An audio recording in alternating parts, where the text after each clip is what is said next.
On this next video, I'm going to work questions 3 and 4 from the test 2 review together, basically because it turns out that they're both special case type equations, and you'll understand a little bit better what I mean by that when we actually work them. So let's go ahead and go to our board. We'll go directly there to the board, and what we have, the first equation, 7x plus 8 is equal to 7x minus 9.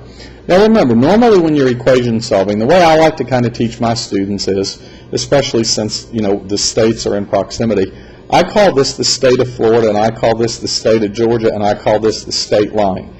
We want to get all the x's in Florida, all the numbers in Georgia, or vice versa, and the state line, of course, stays in the middle. It's just kind of a neat way to remember how to organize things.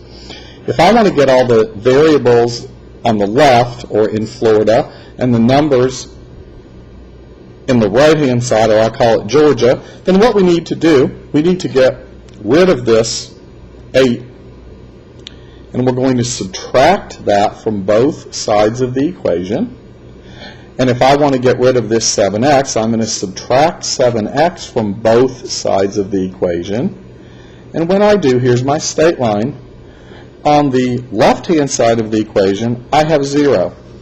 And on the right-hand side of the equation, I have negative 17. Now, part of what makes you know this is a special case is because all of your variables drop out. But a lot of students stop right there and say, there's my answer. Well, that's not the answer. The answer to an equation is supposed to be the set of real numbers that make it work. 0 equals negative 17. Let me ask you. When is 0 equal to negative 17? Now, obviously, no matter how loudly you talk, I can't hear you. But I can tell you my answer. Never. 0 equals negative 17? Never. When is the left-hand side of this equation equal to the right-hand side of this equation? Never. Well, if this equation is never true, never means there are no real numbers that work. Sometimes your instructor might have you write no solution, which is perfectly acceptable to write for a solution set. I like to have my students say that the solution set is the empty set, and the way that you can symbolize the empty set is by putting that 0 with a little slash through it, okay? Or you could actually put set brackets with nothing in them. So basically, 3 different ways of giving the answer to this problem. You could write no solution, you could write empty set, or you could write set the empty set as a set with nothing inside. Now, problem number 4 turns out to be a similar type problem when we work it. You can't tell that at the beginning, but watch what happens. There's nothing to do on this side, so I copy it down. I copy down my equal sign. Always be careful in organizing your work. When I distribute the 4 here, this becomes 4x plus 8, and of course the plus 11x is just tailing along. What I think you should do next before you start moving things back and forth from state to state is you should collect like terms. 4x plus 11x is 15x. Now, at this point, there's a huge clue right here, all right? 15x plus 8 equals 15x plus 8. Whenever the left-hand side and the right-hand side are identically equal, it's going to turn out that the solution set to that particular problem is all real numbers. But let's continue working, because a lot of students don't catch it at this point, although you sure could have. If I want to do my variables on the left, numbers on the right, I have to get rid of this 8 by subtracting it from both sides. I subtract 15x from both sides also.